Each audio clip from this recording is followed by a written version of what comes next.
Assalamualaikum warahmatullahi wabarakatuh. Halo guys, kembali lagi bersama saya Bobi dan kita akan kembali komentari video dari Tanpa Lagi yang berjudul Kenapa Orang Cerdas dari Iran Murtad Meninggalkan Islam. Kita akan langsung ini part 5 lagi saya. Kita akan langsung sambung videonya, habis itu akan kita komentari guys. Just believe. Have a question. Okay. Okay, Are silakan. you still sharing your screen? Oh yeah, I'm still sharing your Okay. screen. My screen, hold on. I'm glad that you reminded There we me. go. Silakan percaya saja. Satu pertanyaan ya. Okay, let me open the mic. Okay, go ahead. Open your mic. Percaya saja. Okay, Yeah. go ahead. Okay. It's Heidi. I try to speak in English. Yeah. Okay. Good morning. I'm glad. Yeah. About your testimony today, and I have 2 point. 2 point. It's not a question, but it's a statement. The first point is it's quite ridiculous. Yeah, it's strange. Why only by hijab and then they claim you as a sinner? And for me, like just like in Indonesia, when people not wearing the hijab, they call us as sinner. Like. Sudah saya katakan ya, ini orang-orang nggak paham ya. Hijab itu adalah seperti seragamnya orang lagi sekolah atau lagi bekerja. Ingat ya, kita bekerja untuk Tuhan. Dalam artian kita tuh mengerjakan segala perintahnya dan menjauhi larangannya. Jadi hijab sama kayak Anda di dunia saja ya. Ini di dunia nih, saya ulang-ulang terus ya. Di sekolah saja Anda diwajibkan pakai seragam, ya kan? Di pekerjaan juga. Ada orang-orang bandel yang nggak mau pakai seragam di sekolah. Disuruh pakai seragam, dia pakai seragam juga mungkin, tapi di baju dikeluarkan, roknya pendek misalnya kan, atau bajunya digulung lengannya. Atau di kita kerja disuruh pakai jas, pakai dasi, dia nggak pakai jas, nggak pakai dasi, bahkan bajunya tuh kancingnya dibuka 2 biji, 3 biji. Jadi ini adalah orang-orang bandel. Jadi orang-orang Kristen ini adalah orang-orang bandel yang nggak ngerti arti hijab. Itu sama dengan seragam sekolah atau seragam kerja. Nah, bedanya ini dipakai 24 jam dan bukan 24 jam juga ya, tapi hanya kalau di luar rumah. Jadi seperti seorang anak sekolah atau seorang karyawan ya, itu memakai seragam ketika dia masuk sekolah atau masuk ke tempat kerja. Nah, kebalikannya, sebaliknya kalau hijab adalah seragam muslimah, termasuk bagian auratnya semuanya ya, itu ketika keluar dari rumah. Jadi ketika keluar dari rumah wajib tutup aurat, pakai hijab gitu loh. Sama seperti wajibnya orang-orang masuk sekolah atau masuk kerja. Itu hal sebenarnya yang sebenarnya gampang kalau Anda mau berpikir gitu kan. Apa jadinya kalau Anda tidak mau memakai seragam sekolah atau seragam kerja, ya Anda tidak boleh masuk kerja, nggak boleh masuk sekolah, ya kan? Nah, jadi guys ya, dan aturan itu baik. Kalau seragam kerja atau seragam sekolah, paling itu aturannya dibuat hanya untuk ya biar seragam, biar tidak ada perbedaan, biar sama, itu saja. Tapi hijab dalam Islam itu bukan hanya agar seragam saja, agar semuanya tahu ini adalah wanita muslim, ya kan, wanita muslim. Ini bukan hanya seragam seperti itu, kayak oh ini orang kerja di kantor ini, di perusahaan ini adalah orang sekolahnya di sekolah ini. Kan sekolah ini kan bukan hanya SD itu merah putih misalnya, SMP biru putih, tapi juga ada misalnya seragam khusus, kayak sekolah ini seragam khususnya ini gitu. Jadi untuk membedakan sama sekolah lain atau tempat kerja lain juga selain tapi hijab lebih dari itu ya. Hijab itu adalah menjaga pemakainya agar tidak dilecehkan, agar tidak diganggu guys. Karena ketika dia memakai hijab seperti biarawati atau Bunda Maria pakai hijab, orang-orang harusnya tahu ini adalah wanita suci, wanita yang dia pengen berkata bahwa aku wanita baik-baik, jangan diganggu gitu kan. Nah tentu berhijab juga harus menyelesaikan juga perilakunya sehingga lengkap sempurna. Perilakunya itu wanita baik-baik, wanita suci, pakaiannya penampilan juga seperti itu. Jadi nggak ada peluang laki-laki untuk melecehkannya. Apalagi kalau dilengkapi dengan syariat muslim yang lain, yaitu tiap wanita itu keluar rumah itu wajib didampingi mahramnya, ya, yaitu laki-laki dari pihak entah suaminya, entah keluarganya, abang adik segala macamnya. Jadi didampingi mahram, sehingga tidak mungkin terjadi pelecehan atau gangguan terhadap wanita ini. Nah, kalau misalnya terjadi juga, ya, misalnya dilecehkan, itu yang melakukan kejahatan itu, pelecehan itu bukanlah salah wanita pakai hijabnya lagi. Karena biasanya mereka tuh, ingat ya, kejahatan seksual itu ya, atau pelecehan itu selalu ada pemicu. Jadi pemicunya tuh kalau nggak melihat, ya, aurat, jadi aurat, guys, selalu aurat, guys. Karena setiap ditanya perkosa atau pelaku pelecehan itu selalu mengatakan, kenapa kamu melecehkan orang itu? Saya saya nafsu, atau saya ibaratnya hilaf. Kenapa? Karena melihat paha mulus misalnya, atau dada yang terbuka, atau kulit mulus. Jadi ada pemicunya. Nah, kalau orang wanita ini sudah pakai hijab sempurna, tutup aurat, pemicunya bukan dia, berarti dari sesuatu yang lain. Misalnya pelaku ini menonton film porno atau menengok gambar-gambar porno. Jadi bayangkan kalau Anda jadi pemicunya. Jadi makanya, jangan jadi pemicu pelecehan gitu. Jadi kita tuh nggak tahu di luar sana nih, bukan semua laki-laki ini suci, ya, bukan semua laki-laki ini baik-baik. Ada juga laki-laki yang tidak baik.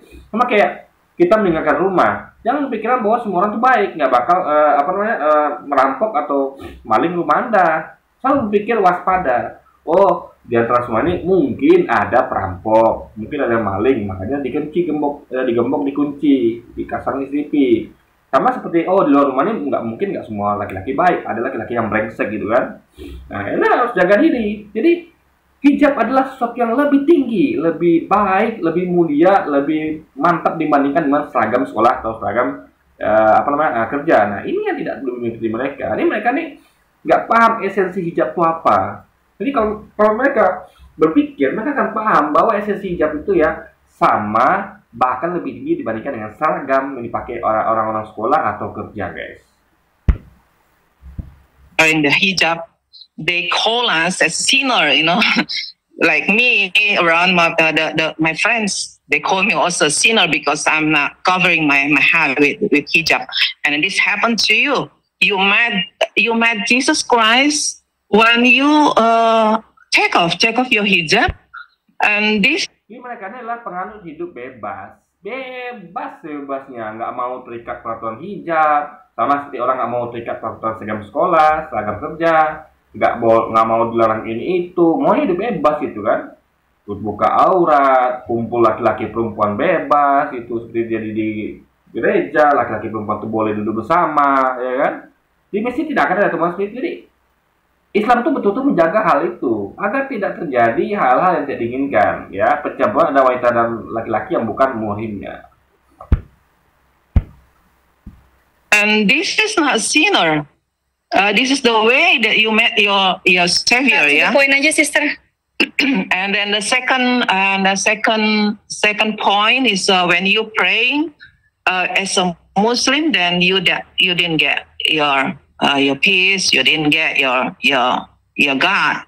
But when you become a Christian, you get your real God. Wow, yes. This is very nice. Yeah, I think that. Jadi ketika di Kristen katanya dia mendapatkan doa pada Tuhan yang benar, yang asli gitu kan. Sedangkan Tuhan aja 100% manusia, 100% Tuhan. Gimana coba? Yang asli itu Tuhannya Islam, itu 100% Tuhan, nggak ada 100% manusianya, bahkan 0,001% manusianya ada. Tapi Tuhan mereka ini, yang mereka katakan, yang diklaim oleh Mbak ini asli, ya, real gitu kan, dikatakan bahwa klaim mereka adalah 100% Tuhan, 100% manusia. Artinya nggak pure Tuhan. Gimana mereka katakan asli? Kalau asli adalah 100%. Jadi kalau Islam itu Tuhannya 100%. 100% Tuhan, 0% manusia. Bahkan nggak ada 0 komanya, nggak ada, betul-betul 0% untuk manusia, tapi 100% Tuhan. Kalau mereka tidak, Yesus adalah 100% Tuhan dan 100% manusia, dan itu nggak masuk akal. Saya sering sampaikan bahwa bilangan itu hanya ada 100%, nggak ada 200%. Kalau ngomong tentang satu entitas, satu pribadi, itu hanya 100%, utuh itu 100%, nggak mungkin lebih dari itu. Bahkan 100%-nya nggak bisa, guys. Itu hitungan matematika dasar ya, kalau Anda belajar matematika. Nah, kalau Anda mau paksakan 200%, itu berarti adalah mencari pembandingnya. Misalnya, botol ini 200% lebih besar daripada botol yang lain. Artinya, itu dalam perbandingan. Sebenarnya botolnya tetap 100%. Botol ini 100% terbuat dari plastik misalnya. Nah, atau 50% plastik, 50% dari apa ya misalnya dari apalah bahannya apa gitu kan. Nah, jadi 100% itu adalah kesatuan utuh. Jadi kalau mau dipaksakan 200% artinya ada pembandingan lain. Nah, Yesus kan satu orang utuh, seorang gitu. Ini nggak bisa dipakai 100% Tuhan, 100% manusia. Harusnya adalah 50% Tuhan, 50% manusia. Tapi mereka demi dogma mereka paksakan. Nggak bisa satu entitas itu 100%, 100% nggak bisa guys, hanya ada 100% saja. Kalau mau dipaksakan 200%, artinya adalah membandingkan dengan yang lain atau jadi dua entitas. Nah, misal 100% Yesus, 100% Allah gitu. Nah, itu baru bisa. Jadi ada dua entitas berbeda, nggak bisa disamakan guys. Karena kalau disamakan nggak 200% namanya, karena itu satu entitas tuh hanya ada maksimal tuh 100% gitu kan. Wow, this is very nice. Yeah, I think that's all. Thank you. Okay, now is Thank you, sister. This is YP. Yeah, Mr. YP, please. Okay, before that, Hedia, do you understand what she was saying? Yes. Yeah, there's a compliment. So YP, go ahead. Hi, sister. Finally, you come to our show. Thank you. My pleasure. Thank you for coming. So I would like you to tell us about when you were in college in UCLA, your boyfriend asked you to come to the radical mosque, and then you were shocked at the time. Then would you like to tell us because you met some of the people there in the mosque, they were anti-Semitic, and they were to create America to become Islamic country. So please tell us about this. Thank you, sister. Ngomong tentang Islam radikal dan pengen mendirikan negara Islam. Ini jelas sekali apa namanya? Dia coba ngulik dari seorang murtadin gitu kan, yang nggak ngerti apa-apa tentang Islam guys. Bahkan dia nggak ngerti esensi hijab, nggak ngerti kenapa dia tuh ya India hal-hal seperti itu. Jadi ini dia tuh salah bertanya gitu kan. Harusnya bertanya kepada kita yang Muslim ini gitu, bukan bertanya kepada murtadin yang nggak paham apa-apa tentang Islam guys. Islamic country. So please tell us about this. Thank you, sister. Sure. So the first mosque I go to, because I wasn't raised Muslim, so I had no experience whatsoever. I didn't know what to expect. So when I went with this Muslim boy that I was dating, this mosque was Islamist. It was Ikhwan, if you're familiar with the term, the Ikhwan Muslimin. And so their goal was to gradually change the population to become Muslim, either by having lots of babies or by changing the country's laws till eventually it would become a Muslim state. And so to me, and extremely anti-Semitic. So to me, it was ridiculous because I was looking for a relationship with God. What in the world do I want to do? You know. Jadi dia klaim bahwa ada kelompok Muslim di satu daerah negara itu ya, yang berusaha menjadikan itu negara Muslim dengan membuat melahirkan banyak anak. Itu nggak ada yang salah situ, ya kan? Nggak salah. Jadi kayak Vatikan itu kan negara dalam negara, ya Vatikan itu yang sudah jadi negara sendiri. Ini Vatikan itu punya aturan sendiri yang terlepas dari Italia guys, hukum Italia. Ini nggak ada masalah dengan itu, gitu. Itu namanya prinsip, ya. Kayak negara Islam, negara misalnya negara Kristen, silakan, nggak ada masalah gitu. Ya, yang penting dengan cara-cara yang damai. Kan kayak mereka banyak anak kan itu cara damai, tidak kekerasan, kecuali dengan ngebom, bunuh sipil, gangguan sipil itu nggak boleh. Jadi lihat caranya gitu. Orang tuh punya prinsip, ya silakan kalau Anda punya prinsip, tapi dengan cara-cara yang tentu yang berakhlak gitu kan. Jadi dengan cara dakwah, dengan cara ya seperti tadi, melahirkan banyak anak agar populasi Muslim meningkat, itu kan nggak masalah. Lalu kata dia gini, dia ingin bangun hubungan dengan Tuhan, tapi diperintahkan Tuhan pakai hijab nggak mau, gimana bisa coba? Sama kayak membangun hubungan dengan bos, tapi bos perintahkan pakai seragam dia nggak mau, bagaimana bisa coba? Jadi kita tuh kalau mau membangun hubungan dengan Tuhan, ya ikuti perintahnya, termasuk memakai hijab. Masa Anda menolak? Artinya ini cuma lip service, mau mengakunya pengen bina hubungan dengan Tuhan, tapi diperintahkan Tuhan pakai hijab dia nggak mau. Sama seperti mau bangun hubungan dengan guru, dengan sekolah, dengan bekerja, tapi suruh pakai seragam nggak mau, gimana bisa guys? Jadi Orang-orang kayak dia ini yang bandel, yang diperintahkan suruh pakai seragam aja dia nggak mau. Padahal apa sih susahnya pakai hijab? Dipakai kan hanya pas keluar rumah. Di rumah Anda bebas nggak pakai hijab. Telanjang pun silakan, ya kan? Dalam rumah gitu. Asal ya nggak ada yang di rumah Anda tuh hanya muhrim saja, silakan gitu kan. Tapi untuk keluar rumah wajib pakai hijab, pakai seragam, sama kayak wajibnya ke sekolah pakai seragam sekolah dan ke tempat kerja pakai seragam kerja. Itu hal yang simpel, hijab tuh nggak memberatkan. Ya, kalau ada tahu esensinya tidak akan berat. Sama seperti ada tidak berat ketika memakai seragam sekolah ya atau memakai seragam kerja karena tahu esensinya. Itulah peraturan sekolah, peraturan tempat kerja. Nah, hijab adalah peraturan agama yang Tuhan berikan untuk kita, guys. Their political plan sounded ridiculous to me, and I was an extremely patriotic American, so it wasn't. Di politik itu boleh, politik Islam, politik Kristen, silakan. Masa nggak boleh agama berpolitik secara agama? Jadi guys ya, kalau agama tuh memandang semua dari sisi Tuhan, bagus malah kan dibandingkan dengan sisi manusia. Manusia buat aturan kayaknya misalnya sekuler, liberal, kapitalisme itu bukan buatan Tuhan. Manusia kan bukan Tuhan dan tentu punya banyak kelemahan. Hukum-hukum manusia yang diciptakan manusia dan diciptakan manusia itu tidak sempurna. Beda dengan hukum buatan Tuhan dan ciptaan Tuhan, itu tentu pasti sempurna. Karena Tuhan maha sempurna. Manusia membuat produk hukum itu pasti nggak sempurna, karena manusia tidak sempurna. Beda dengan Tuhan yang sekali lagi adalah sesuatu yang tidak sempurna, sehingga kalau dia tuh membuat hukum ya yang dibentuk dalam kerangka dituangkan dalam kerangka agama itu pastilah sempurna, guys. Patriotic American. So it wasn't what I was looking for at all. Jadi teman-teman ya, karena dia itu tidak dibesarkan sebagai Muslim, so my dia nggak mau hidup secara agama, nggak mau. Dia mau hidup bebas, nggak mau dia terikat pada. Dia nggak mau agama itu yang mengikat. Dia maunya agama yang bebas, yang bebas apa saja gitu kan. Pakai hijab, berdua-dua perempuan laki-laki bebas itu kan. Jadi memang pengantin hidup bebas, mau bilang apa lagi? Islam nggak bisa gitu ya. Islam itu adalah agama yang penuh aturan. Jadi sama kayak Anda tahu ya, di Indonesia tuh ada sekolah, misalnya sekolah yang terbaik, favorit itu pasti disiplinnya ketat. Atau tempat apapun dia mau di militer ya, itu pasti ketat disiplinnya. Beda dengan di pasar, preman-preman pasar itu nggak ada disiplin. Begadang sesukanya, mabuk sesukanya, malah orang sesukanya. Apa yang terjadi? Mereka nggak berhasil jadi orang.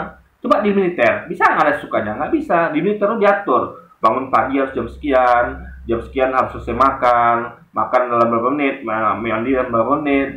Gak bisa guys, harus latihan fisik, latihan mental segala macam. Gak bisa suka Anda di militer, ya. Di sekolah juga gak bisa suka Anda sama tempat kerja. Tapi apa terjadi? Anda berhasil di sekolah, Anda lulus sekolah, di orang pinter, di tempat kerja Anda dapat prestasi, penghargaan, dapat gaji, gitu. Di militer juga Anda jadi kuat, ada disiplin gitu kan. Ikut aturan, dipaksa ikut aturan. Coba lihat preman pasar, coba orang-orang di yang biasa luntang-lantung lah, bukan cuma di pasar tapi pengangguran yang nggak punya disiplin gitu, yang hidup suka hatinya, mabuk suka hati, begadang suka hati, hidup yang out-outan suka hati. Mereka tidak akan jadi orang, guys, nggak berhasil. Makanya keberhasilan itu agama tuh ngajak kita untuk berhasil di dunia dan di akhirat. Kalau cuma pekerjaan militer itu hanya berhasil di dunia, tapi agama membawa kita disiplin itu, agama itu melakukan aturan sehingga kita terus mematuhinya dan kita belajar dan disiplin sehingga kita akan berhasil dunia dan akhirat. Jadi teman-teman ya, karena dia itu tidak dibesarkan sebagai Muslim. So my question, were you raised as not as a Muslim? Sekular. Jadi dia dibesarkan bukan dari Islam yang taat ya, jadi sekular aja. Nah kan jelas jadinya nih. Islam yang taat tuh beda sama Islam sekuler. Sekuler tuh Islam yang ya agama tuh nggak penting, hanya KTP guys. Makanya dia begini. Jadi orang tuanya gagal mendidik dia. Makanya kalau kita punya anak ya, kita sebagai kaum muslimin punya anak, didik secara Islami, kenalkan dia pada hukum-hukum Allah, syariat Islam. Sehingga dia tidak menjadi sekuler. Ini dia nih kasihan sekali saudara kita nih ya, jadi murtad karena memang didikannya tidak sekuler. Dia itu bebas guys, sekuler tuh bebas. Dia tuh ya pakai hijab nggak penting gitu kan, suka-suka aja. Cuman disarankan pakai hijab. Jadi nggak ada kewajiban paksaan pakai hijab, itu parahnya guys. Jadi anak itu tidak dilatih disiplin dari dini, diperkenalkan dengan hijab, dipaksa pakai hijab. Lalu dipaksa itu memang dibiasakan itu guys, bukan nggak mau pakai hijab dipukul nggak, tapi disuruh terus sehari, diingatkan terus. Jadi paksanya secara ingatan gitu, nasihat, bukan paksaan secara fisik atau kata-kata kasar, karena itu sih paham. Jadi memaksa pakai hijab dari kecil dengan cara-cara yang santun, ya, mengingatkan, membiasakan gitu guys, memastikan, mengawasi gitu, bukan memukul atau berkata kasar. Jadi sekali lagi saya beda lah muslim yang taat dibesarkan dengan cara yang Islam yang taat dengan yang sekuler tuh beda guys. Makanya nggak heran dia jadi murtad. Makanya bahaya, inilah bahayanya paham sekuler ya. Anak-anak kita kalau sempat itu diajarkan secara sekuler dalam artian agama ini nggak penting ya, agama nggak boleh dibawa kehidupan ya, gini lah jadinya. Karena agama itu harus diterapkan di kehidupan, nggak boleh kita lepaskan agama dalam kehidupan. Karena agama itu mengatur semuanya, mengatur ekonomi, mengatur politik, mengatur segala hal, sehingga nggak bisa kita lepaskan agama dari kehidupan. Kalau dia kan tidak, dia sekuler, artinya agama itu hanya ritual sholat, ritual puasa, nggak sampai ke kehidupannya guys gitu. Dari diterapkan dalam kehidupan, kehidupannya memakai gaya sekuler, bebas. Tapi kalau sholat, babi sholat gitu kan. Nah, jadi ini yang bikin kacau gitu guys. Jadi memisahkan antara agama dengan dunia. Padahal agama itu ngatur semuanya, termasuk dunia, agar kita dapatkan surga. Nah, Anda nggak bisa dapatkan surga tanpa Anda raih dulu dunia, gitu kan? Dia dibesarkan bukan dari Islam yang taat ya, jadi sekuler aja, biasa aja ya. Lalu dia ini pacaran dengan cowok Islam ya. Kalau di sana itu dikatakan sebagai seorang ikhwan, itu seorang yang taat dengan Islamnya, mungkin keluar masuk masjid ya atau musola ya, dan dia memiliki pandangan yang kalau pacaran berarti nggak taat pada syariat namanya guys. Orang tanpa syariat itu nggak pacaran ya, selagi nggak pacaran. Orang yang tanpa syariat itu nggak pacaran. Kalau dia pacaran berarti nggak taat sama syariat. Sholatnya itu nggak dipraktikkan ke dalam kehidupan sehari-hari. Yang harusnya kan sholat itu membawa dia kepada kebaikan, menjauhi larangan Allah dan mengerjakan perintahnya. Soalnya dengan sholatnya itu, kalau sholatnya benar ya, akan masuk kepada jiwanya dan akan membuat dirinya baik. Nggak pacaran, tapi dia malah pacaran guys. Nah, jadi nggak ngerti apa itu taat, apa nggak taat. Jadi laki-laki ini yang sama dia ini itu nggak taat, karena pacaran guys. Jadi itu harus Anda pahami ya.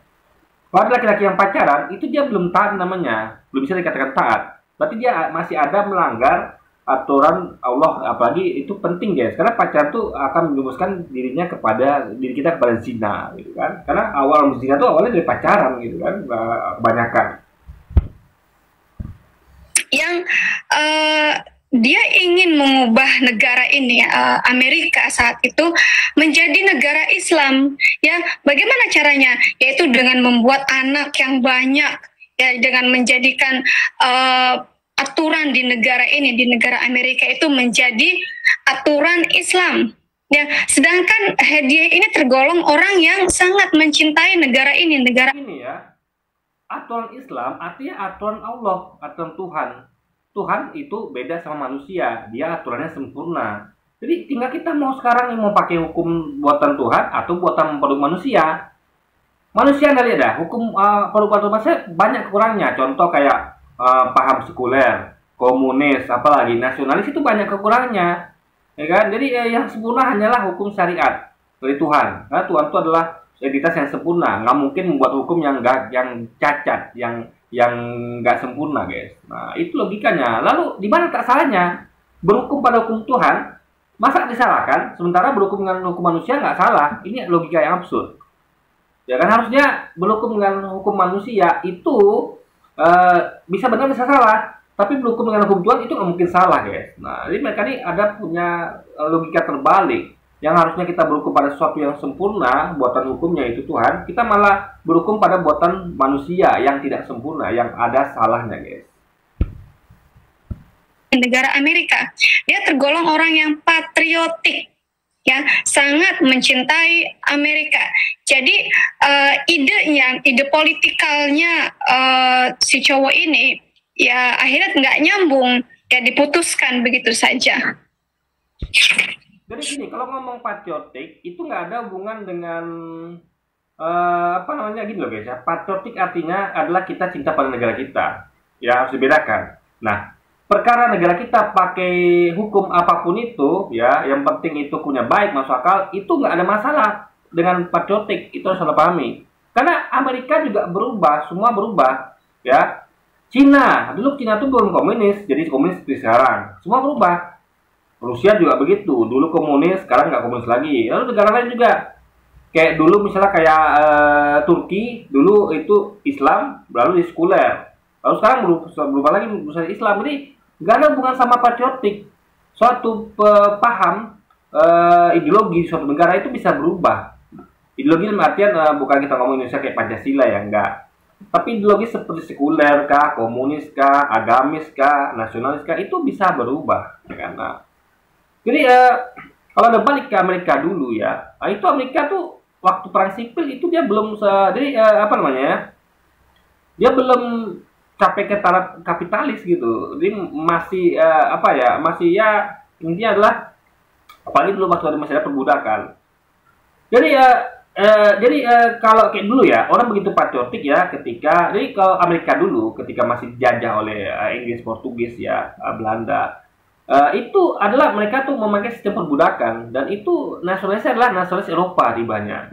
Karena basic dasar dari orang-orang Amerika itu adalah orang Eropa, ya, mayoritas dan sebagian kecil itu orang Afrika, karena Afrika itu adalah budak-budak yang diimpor ke Amerika.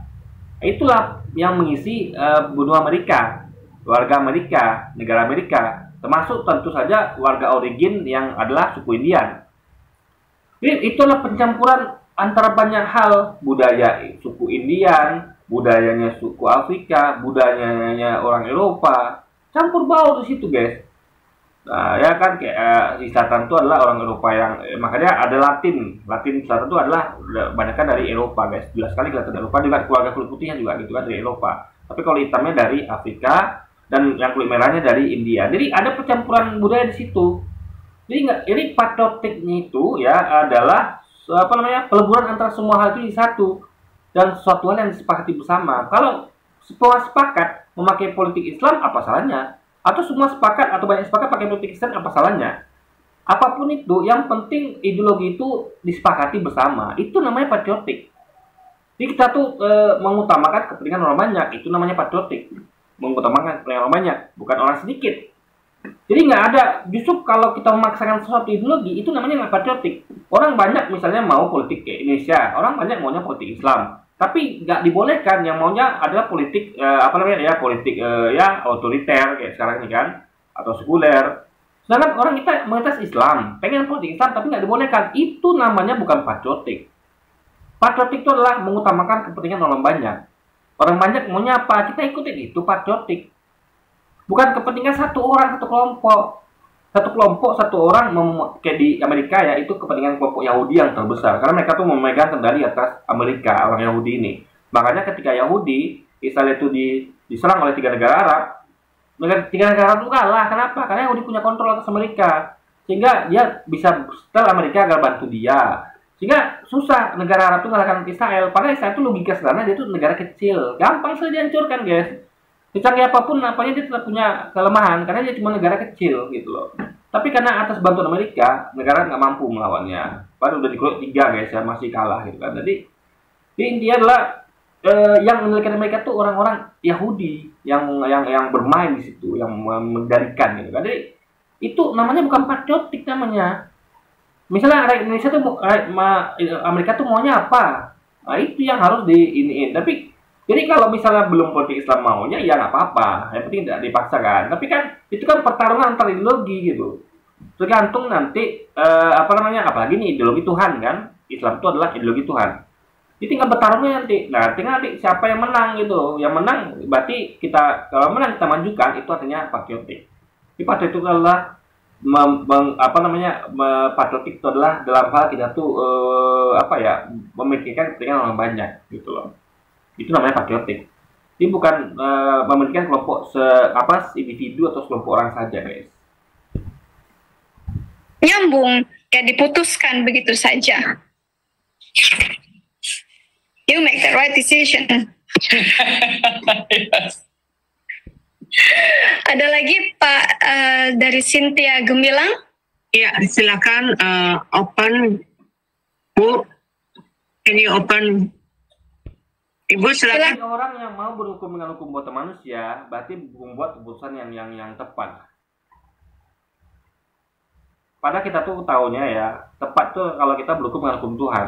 Karena Tuhan itu adalah yang maha sempurna. Kok bisa tidak mau berhukum dengan hukum Tuhan coba? Malah berhukum dengan buatan manusia. Bagaimana bisa coba guys? Ya kan? Dengan Cina saja itu hukumnya tuh luar biasa ketat. Korupsi dihukum mati. Cina bagus, korupsi sana tuh sedikit sekali terjadi. Kenapa? Hukumannya berat. Hukum buatan manusia. Dibandingkan Indonesia yang korupsi merajalela. Kenapa? Hukumannya ringan, cuma di penjara. Di penjara dia masih bisa menikmati harta korupsinya. Keluar nanti atau korupsinya masih ada, nggak disita negara, disembunyikan dia tadi mana, disus segala macam. Jadi hukum buatan manusia tuh banyak kelemahannya, guys, ya kan?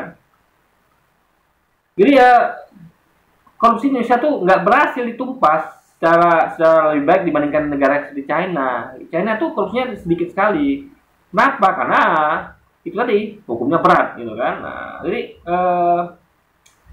dan hukum Cina lebih dekat kepada hukum ini, hukum Islam ya, hukum Cina itu. Nah, jadi kalau Anda misalnya takut, nanti kalau korupsi dihukum mati, dan kita tidak hukum mati, mencuri paling potong tangan. Tapi kenapa dibuat hukuman berat ya? Karena gini, yang takut itu bukan Anda, tapi para penjahat. Misalnya gini, misalnya hukuman misalnya kita anggap hukum Cina ya, saya nggak dukung Cina, tapi ketegasan saya suka. Kalau kita mencuri paling potong tangan, dan itu pun bukan 3 kali, bukan sekali, tapi ada berturut-turut gitu kan. Jadi nggak sekali itu aja, ada pertimbangan-pertimbangannya. Nah, jadi bayangkan sesuatu yang harusnya kalau misalnya di Cina itu yang dihukum mati adalah koruptor, itu harusnya yang takut koruptor. Anda yang nggak koruptor ngapain Anda takut? Ini absurd logika gitu. Jadi ketika hukuman itu dikenakan berat kepada orang pelaku kejahatan, yang nggak jahat malah ketakutan. Ini gimana logikanya? Harusnya yang takut kan para penjahat saja. Apakah Anda akan melakukan kejahatan? Makanya guys ya, hukuman ingat ya, hukuman itu ditetapkan bagi orang jahat. Jadi orang baik nggak kena, makanya nggak usah khawatir ketika ada hukuman berat gitu kan. Nah, itu kan untuk agar orang jerah. Jadi inilah adanya guys, orang tuh kadang-kadang yang dihukum siapa, dia yang kata-kata sendiri. Kayak di sekolah misalnya, kotor sekolah tuh kalau yang merokok atau yang bolos sekolah atau apapun itu di strap misalnya, atau di sanksi. Nah yang takut malah yang nggak yang disiplin, kan aneh. Yang ada yang tidak memakai baju yang nggak rapi, yang ada yang memakai baju rapi, ada yang tidak merokok, ada yang tidak narkoba di sekolah, yang tidak bolos sekolah. Aneh kok malah ada yang ketakutan. Karena hukuman itu bukan untuk Anda loh. Nah, harusnya kan yang ketakutan ada yang melanggar. Nah itu anehnya guys. Makanya jadi orang tuh nggak mau ada hukum seperti itu, padahal dia tuh kan nggak kena harusnya gitu loh. Nah ini logika pikirnya agak absurd. Jadi guys, ini waktu saya kebetulan saya agak sibuk hari ini ya. Jadi kita nih bakal panjang videonya guys. Ini baru menit berapa nih? 41 guys. Jadi kita sambung lagi ya nanti waktu ya. Jadi ya kita pelan-pelan kita cicil guys ya kan. Saya akan berusaha nyicil gitu kan minimal. Jadi kita minimal ada 2 konten sehari untuk dakwah ya, untuk menyampaikan kebenaran. Jadi ya dukung terus dakwah ini ya untuk kebaikan semua, agar kita luruskan orang-orang ini, agar mereka tuh paham kenapa mereka tuh salah murtadnya, kenapa mereka tuh sesat dalam beragama. Itu kan kita akan sampaikan guys. Oke, jadi mungkin sekian dulu aja video kita kali ini. Sampai jumpa lagi di video-video selanjutnya. Wassalamualaikum warahmatullahi wabarakatuh guys.